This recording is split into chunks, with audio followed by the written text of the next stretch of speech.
Hey guys what's up, कैसे हैं आप सभी लोग। Welcome back to my channel एक्सपाया। सो गाइस, आज हम लोग डीएससी सस्टेनेबिलिटी मार्केटिंग का यूनिट नंबर 5 करने जा रहे हैं। सो गाइस, इस यूनिट में हम sustainability legal framework and it's implementation in India के बारे में पढ़ेंगे। सो गाइस, बहुत ही ज़्यादा छोटा सा एंड सिंपल सा यूनिट है, हम बहुत जल्दी इसे ख़त्म कर देंगे। तो चलिए हम वीडियो को स्टार्ट करते हैं। सो गाइस, हमारा पहला टॉपिक है overview of legal Framework for sustainability. Legal frameworks are essential to regulate environmental protection and promote sustainable development. जो हमारा लीगल फ्रेमवर्क है, ये एनवायरनमेंट के प्रोटेक्शन को रेगुलेट करने और सस्टेनेबल डेवलपमेंट को प्रमोट करने के लिए लाया गया है। These frameworks include laws, regulations, guidelines and policies aimed at balancing economic growth with environmental preservation and social equity. जो ये हमारे फ्रेमवर्क हैं, इसमें हमारा लॉ आ जाता है, रेगुलेशंस आ जाते हैं, गाइडलाइंस आ जाती हैं, कानून आ जाते हैं, पॉलिसी आ जाता है। क्यों आते हैं? Balancing economic growth. Economic growth को हमें बैलेंस करना है ना, और सिर्फ इकोनॉमिक ग्रोथ को नहीं, एनवायरनमेंट प्रिजर्वेशन और सोशल इक्विटी के साथ हमें अपनी इकोनॉमिक ग्रोथ करनी है। इसलिए इसमें लॉ, रेगुलेशन, गाइडलाइंस और पॉलिसी, इन सब का यूज़ किया जाता है। ठीक है, अब इसके हम पर्पसेस देख लेते हैं। पहला पर्पस है to enforce compliance on pollution control, resource conservation, waste management and ethical business practice. इसमें हमें बताया गया है कि जितने भी बिजनेसेस हैं, जो भी बिजनेस प्रैक्टिस कर रहे हैं, जो भी किसी भी तरह का गुड्स एंड सर्विसेज प्रोड्यूस कर रहे हैं, वो हमारी सारे रूल्स एंड रेगुलेशंस मान रहे हैं या नहीं मान रहे हैं। वो वेस्ट मैनेजमेंट कर रहे हैं, रिसोर्स कंजर्वेशन कर रहे हैं, पॉल्यूशन कंट्रोल कर रहे हैं या नहीं कर रहे हैं। ये सब चेक करने के लिए सस्टेनेबिलिटी लीगल फ्रेमवर्क बनाया गया है। सेकंड क्या इसमें, to provide a structured system for addressing sustainability challenges. ये फ्रेमवर्क हमारा स्ट्रक्चर सिस्टम है जो कि एड्रेस करता है कि जितने भी सस्टेनेबिलिटी चैलेंजेस फेस कर रहे हैं, वो कहाँ पे फेस कर रहे हैं, क्यों फेस कर रहे हैं, उनके रीजंस क्या हैं और उनको सुधारते कैसे हैं। तो ये सब कुछ लीगल फ्रेमवर्क सस्टेनेबिलिटी ये कर लेता है। सेकंड हमारे पास क्या है, की sustainability related laws in India. पहला लॉ क्या है, द एनवायरनमेंट प्रोटेक्शन एक्ट 1986। ये वाला जो हमारा एक्ट है, ये बेसिकली हमारा एनवायरनमेंट को प्रोटेक्ट करने के लिए हमारा एनवायरनमेंट प्रोटेक्शन एक्ट लाया गया था। सेकंड क्या है हमारे पास, द वाइल्ड प्रोटेक्शन एक्ट 1972। इसमें हम इंडेंजर्ड स्पीसीज एंड बायोडाइवर्सिटी, जितने भी इंडेंजर्ड स्पीसीज हैं, जैसे कि टाइगर हो गया, इंडेंजर्ड स्पीसीज में आता है, तो इन सारे एनिमल्स को और बायोडाइवर्सिटी स्पीसीज को हमें कंजर्व करने के लिए, उन्हें प्रोटेक्ट करने के लिए ये हमारा एक्ट लाया गया था, the wild life protection act 1972। Third law है हमारा the water prevention and control of pollution act 1974। ये वाला एक्ट हमारा वाटर पॉल्यूशन को कंट्रोल करने के लिए और वेस्टेज ऑफ वाटर को रोकने के लिए लाया गया था। फोर्थ है हमारे पास the air prevention of control of pollution act 1981। इसमें हमारा एयर पोल्यूशन जितना बढ़ रहा है उसको कंट्रोल करने के लिए और मेजर करने के लिए वाला एक्ट हमारा लाया गया था। फिफ्थ है हमारे पास the forest conservation act 1980। Restrict deforestation and promote forest conservation. इसमें अगर डिफॉरेस्टेशन कोई कर रहा है, मतलब पेड़ काट रहा है, तो उसको सजा मिलेगी। और इसमें फॉरेस्ट का कंजर्वेशन को प्रमोट किया गया है कि हमें फॉरेस्ट को कंजर्व करना है। इसके बाद हमारे आता है the hazard waste management rule 2016। Regulates handling and disposal of hazardous waste. मतलब कि जितना भी खतरनाक वेस्ट है, जैसे कि दवाइयाँ हो गई, ड्रग्स हो गए, ये सब जो भी है, तो हजार्डियस ये वेस्ट है, इधर उधर हम इसको डिस्पोज नहीं कर सकते। इसका एक प्रॉपर डिस्पोजेबल सिस्टम होता है, तो उसको मैनेज करने का काम ये हजार्डियस वेस्ट मैनेजमेंट रूल करता था। इसके बाद है हमारा the plastic waste management rule 2016।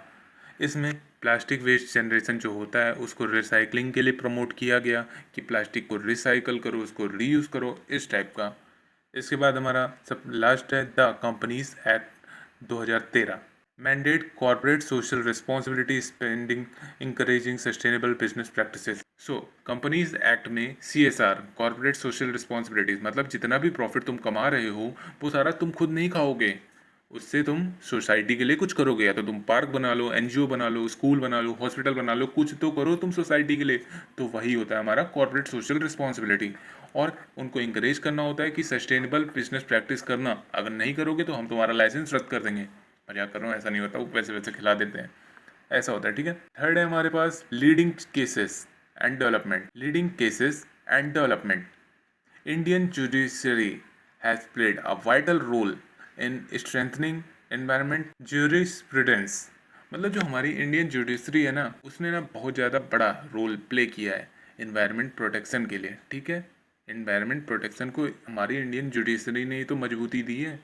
तो चलो हम इसका पहला केस देखते हैं, mister Mehta v union of India, ठीक है। केस 7 का 1986 का establish strict liability for environmental damage. मतलब कि इन्होंने ये इस्टेब्लिश किया था कि अगर तुमने एनवायरनमेंट को कुछ भी डैमेज किया ना, तो बहुत बड़ी लाइबिलिटी तुमको भरनी पड़ेगी। इसके बाद हमारा सेकंड आ जाता है Vellore citizen welfare forum v union of India 1996। इसमें क्या है हमारा, introduce the precautionary principle and polluter base principle in environment laws. So इसमें जो हमारा पॉल्यूशन वगैरह है उसको कम करने के लिए एनवायरमेंट लॉ इंट्रोड्यूस किया गया था, ठीक है। इसके बाद हमारा है rural litigation and entitlement Kendra v state of UP 1985 address environmental concerns related to limestone quarry. इसमें भी एनवायरमेंट से रिलेटेड जितने भी कंसर्न्स थे उसको एड्रेस किया गया था। T N. Godavarman Thirumulpad v union of India 1996 landmark for forest conservation and protection. मतलब इनके नाम का तो लैंडमार्क बन गया फॉरेस्ट कंजर्वेशन प्रोटेक्शन के लिए। These cases have influenced legislation and corporate practices towards sustainable development. जो ये केसेस थे ना, इन्होंने लेजिस्लेशन को इन्फ्लुएंस किया कि तुम कॉर्पोरेट प्रैक्टिसेस को सस्टेनेबल डेवलपमेंट की तरफ लेके जाओ, इधर उधर ना करो, ठीक है। इसके बाद हमारा फोर्थ है roles of sustainable marketing in global network. Sustainable marketing helps business align with international environmental and social standards। जो हमारा ये सस्टेनेबल मार्केटिंग है, ये बिजनेसेस को इंटरनेशनल एनवायरमेंटल और सोशल स्टैंडर्ड्स के बीच अलाइन करने में हेल्प करता है, ठीक है। प्लेज अ की रोल, मतलब ये बहुत बड़ा की रोल इन्होंने प्ले किया है facilitating global trade compliance with eco labels and certification. मतलब कि इसमें क्या होता है, हम कोई भी ट्रेड कर रहे हैं तो उसमें हमें फैसिलिटेट करना है इको लेबल्स और सर्टिफिकेशन को, ठीक है। जैसे कि ISO हो गया, ट्रेडमार्क हो गया, ये सब। Building brand reputation in global market by demonstrate committing to sustainability. हम अपने ब्रांड की रेपुटेशन ग्लोबल मार्केट में लेके जा सकते हैं अगर हम सस्टेनेबिलिटी डेवलपमेंट कर रहे हैं, सस्टेनेबिलिटी मार्केटिंग कर रहे हैं। Enhancing stakeholder engagement through transparency and ethical communication. अगर हम एथिकल कम्युनिकेशन करेंगे, सस्टेनेबल मार्केटिंग करेंगे, तो स्टेक होल्डर का इन्हेंसमेंट हमारी तरफ आएगा, इंगेज होंगे हमारी तरफ। Most of the stakeholders हमारी कंपनी में पैसा लगाएंगे because we are providing transparency and ethical communication. हमारा एथिकल कम्युनिकेशन है और ट्रांसपेरेंसी है, इस वजह से। Supporting global partnerships and network aim at sustainability goals such as the UN sustainable development goal. वही बताया, सपोर्टिंग ग्लोबल पार्टनरशिप, मतलब कि अगर हम सस्टेनेबल डेवलपमेंट करेंगे तो ग्लोबली लोग हमारी कंपनी को पार्टनरशिप करने के लिए आएंगे, नेटवर्क हमारे बनेंगे, बिकॉज सब लोगों को सस्टेनेबल गोल्स फॉलो करने हैं। Helps company navigate cross border regulation and consumer expectation related to sustainability. ये कंपनी की हेल्प करता है ये नेविगेट करने में कि दूसरे बॉर्डर में कंज्यूमर की एक्सपेक्टेशन क्या है, उसकी एक्सपेक्टेशन है क्या सस्टेनेबिलिटी से। मतलब हर कंट्री का अलग अलग होता है ना। अगर हमारी कंट्री वाले ये एक्सपेक्ट कर रहे हैं सब सस्टेनेबल डेवलपमेंट से, सस्टेनेबल प्रोडक्ट से, तो अनदर कंट्रीज़ में भी तो कुछ ना कुछ वो एक्सपेक्ट कर रहे होंगे ना। सेकंड क्या है, encourage innovation to meet global sustainability challenges and maintain competitiveness. ये इंकरेज करता है इनोवेशन को, ग्लोबल सस्टेनेबिलिटी चैलेंज जिसको मेंटेन करने में इंकरेज करता है, और जितनी भी कॉम्पिटिटिवनेस है उसे भी मेंटेन करने में हेल्प करता है और इंकरेज करता है। सो गाइज, इतना ही था हमारा यूनिट 5। होप गाइज आपको वीडियो अच्छी लगे हो। अगर आपको वीडियो अच्छी लगे तो लाइक, शेयर एंड सब्सक्राइब जरूर करिए। Thanks for watching, bye.